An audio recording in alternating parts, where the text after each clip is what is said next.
শুভেচ্ছা, আমন্ত্রণ দুপুরে বাংলাদেশের আয়োজনে। শুরুতেই জানিয়ে দেব শিরোনামগুলো।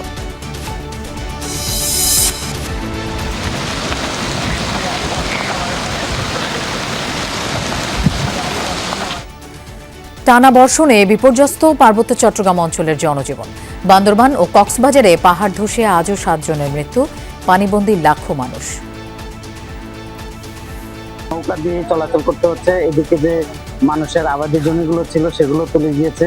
আমাদের জনজীবন খুবই দুর্ভোগে আছে, আমাদের ফসলি জমিনগুলো পানিতে প্লাবিত হয়ে নষ্ট হয়ে যাচ্ছে।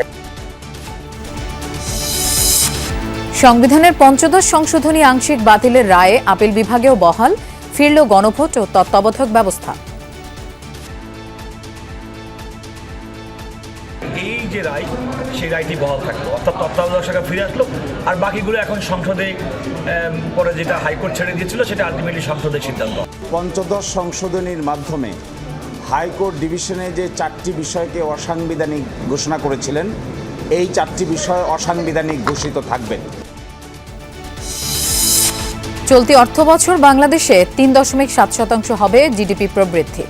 অপরিবর্তিত থাকবে মূল্যস্ফীতি, এডিবির পূর্বাভাস। নানা কারণে বাজারে স্বস্তি ফিরতে সময় লাগবে। পরিবেশ দিবসে বৃক্ষরোপণ ও বৃক্ষ মেলার উদ্বোধন। গুরুত্বপূর্ণ ২৭ ব্যক্তি প্রতিষ্ঠানকে পুরস্কৃত করলেন প্রধানমন্ত্রী। পূরণ করা হবে গাছ লাগানোর প্রতিশ্রুতি। বিশেষ করে এই কাজগুলোর সাথে আপনারা যারা জড়িত আছেন, পরিবেশ এবং বৃক্ষরোপণ দুটো অঙ্গাঙ্গিভাবে জড়িত বলে আমি মনে করি। এই ব্যাপারে সচেতন করাটা বোধহয় আমাদের দায়িত্ব এবং আমাদের একটা পবিত্র কর্তব্য বলে আমি মনে করি। বাসযোগ্যতার সূচকে এবারও তালিকার তলানিতে রাজধানী ঢাকা। জনসংখ্যা বৃদ্ধি আর অপরিকল্পিত নগরায়নই দায়ী, মত বিশেষজ্ঞদের। নগর সরকার ব্যবস্থা যতক্ষণ আমরা না করব, আমাদের উত্তরণের কোনো সুযোগ নাই। উন্নয়ন নিয়ন্ত্রণ না থাকে, পরিকল্পনা না থাকে এবং আইনি শাসন না থাকে, প্ল্যানিং এবং আমাদের যে ল এনফোর্সমেন্ট না থাকে, তাহলে তো ঈশ্বর ভালো করবে না।